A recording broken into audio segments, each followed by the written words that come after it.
everybody, Mike here, and as I mentioned in my last video, after having had this DT 520 for a week or two, I was going to make a video kind of talking about some of the things I've noticed about having a guitar this body shape. Again, I've never had a guitar this style before, was curious to try one out, and it's been a lot of fun. Overall, really happy with the instrument, sounds great and everything, but it does have its own kind of eccentricities that you need to kind of be aware of before deciding to dive into kind of making this your main instrument. So right now, I'm playing through a Bogner Ecstasy head into a Bogner 412 cab with Celestian greenbacks in it. That's mic'd up with a Sennheiser 609 and a Shure SM57. So that's how we're kind of getting the sound. And I got a room mic here for my voice that's capturing some of it as well. So to start off with, we're going to play just through the pickup selections on a clean and a dirty channel, and then talk about some of my observations having played this guitar over the last week or so. So now we're going to run through the pickups and the sounds, starting with the bridge pickup on clean channel.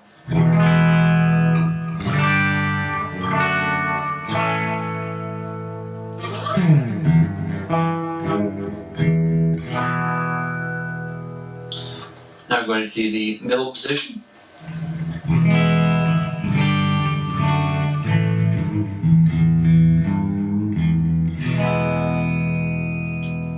And the neck position.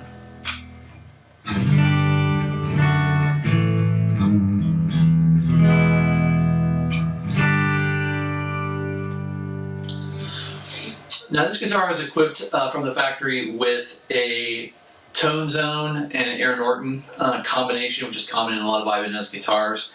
And to me, these pickups always sound a little on the darker side of things. They tend to have more of a lower mid-range kind of impact to my ears, at least. And so putting them in a guitar body like this, which is mahogany and fairly lightweight, this whole thing, despite its size, weighs only 7 3/4 pounds, so it's going to have, just by virtue of its construction, it's going to sound a little higher in tone. It's not going to have as much low into it, and so having a darker sounding pickup in the guitar kind of helps balance that out a little bit. I really like the neck and middle positions on clean, as well as on the distorted channel as well. So now moving into dirt mode on channel 3. I'm going to the neck pickup.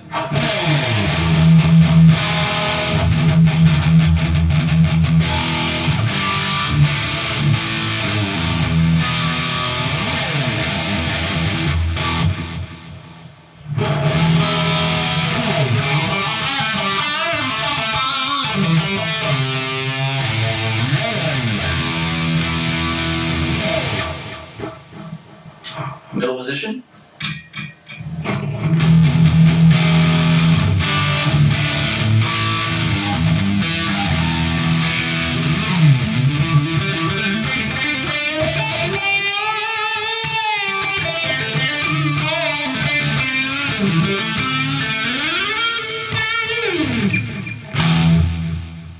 And neck position.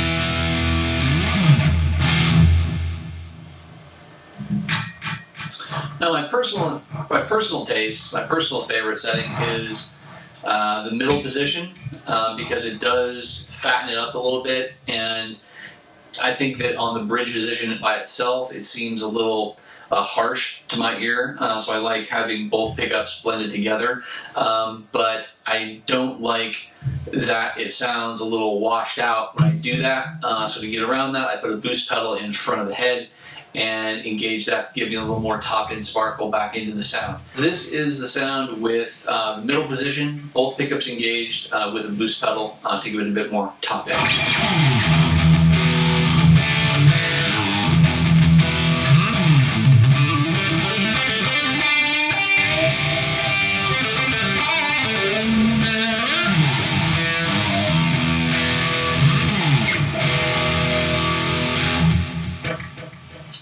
personally how I like this guitar best, is in that middle position with a boost pedal through the front of the head. I think it sounds really, really good. Playing this guitar the last couple of weeks has definitely been eye-opening. I've learned some things about guitars that are this shape that I wouldn't have thought about before. So let's kind of get into that. The first is that even if you are aware of the shape of the body of the guitar, you're gonna bang it on things around you. This part of the guitar will bump into anything behind you, your amp, your cab, people passing by, things parked outside. It's nuts. This thing bumps into all kinds of stuff. I knew that would be the case. I was being very conscientious about that, and I still ended up banging the body of the guitar on stuff accidentally more than once over the past couple of weeks. Ultimately, what I found helped me to prevent from doing that is before I moved, as far as playing this guitar, I stopped playing, I'd put my hand on the body of the guitar and then move. That way my hand would at least brace the impact a little bit and prevent me from damaging either the end of the guitar or whatever I was bashing it into, like my amp head or something like that. So that's something to be really conscientious of. The next thing I noticed about this guitar was that it is just a little bit neck heavy. If you've ever played a Gibson SG or an SG style guitar, they tend to be really neck heavy, and so they'll end up tilting this way if you're not actively counterbalancing them. This guitar isn't that bad. It does want to drift a little bit neck heavy though, not enough that it's a problem, but it was something that I noticed about it. The third thing I noticed was that the neck is definitely bigger than any kind of Ibanez neck that you might be used to, like a Wizard 3 neck or something like that. It's definitely thicker front to back, and feels a lot bigger in your hand.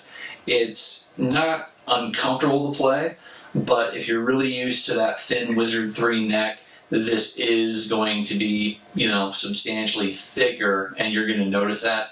It didn't take me a long time to get used to it, about a day or so, and I was used to the feel of it. But for folks that are really into the super thin neck thing, this probably isn't going to be something that you would gravitate to, and you might, not enjoy it. With this particular guitar, as I mentioned, the DT 520s were made in China, as is stamped on the back of the headstock here. And Chinese guitars are known for having, some quality control issues at times, some generations more so than others.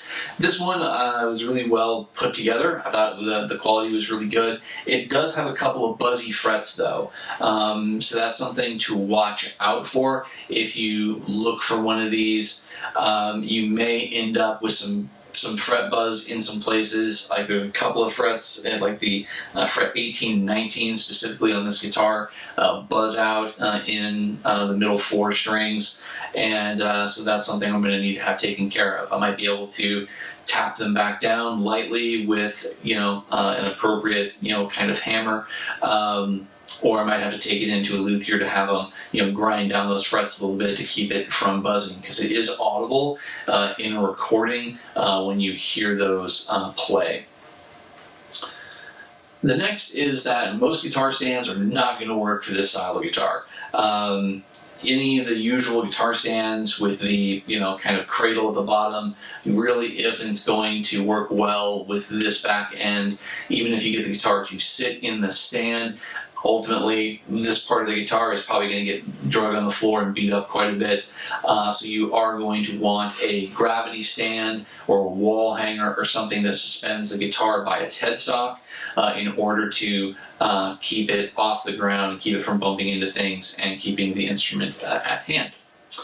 And the last thing that I noticed in playing with this guitar was that strap locks are definitely a must. Now, that's something that you might think, well, that's really not much of an observation. I have strap locks on all my guitars. But for me, at least, there are only certain kinds of guitars I put strap locks on. A lot of the guitars that I have really oversized strap buttons, and there's really no risk or danger of a normal guitar strap coming off of those instruments because of the size of the strap buttons.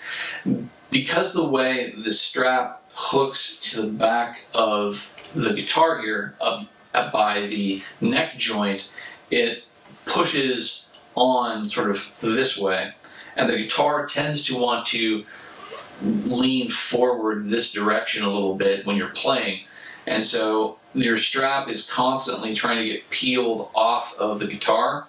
And I have had this strap come off about twice in the last week and a half or so that I've been having the guitar, and fortunately I haven't dropped it, but definitely something that some strap locks would take care of and make that not something that you would have to worry about at all.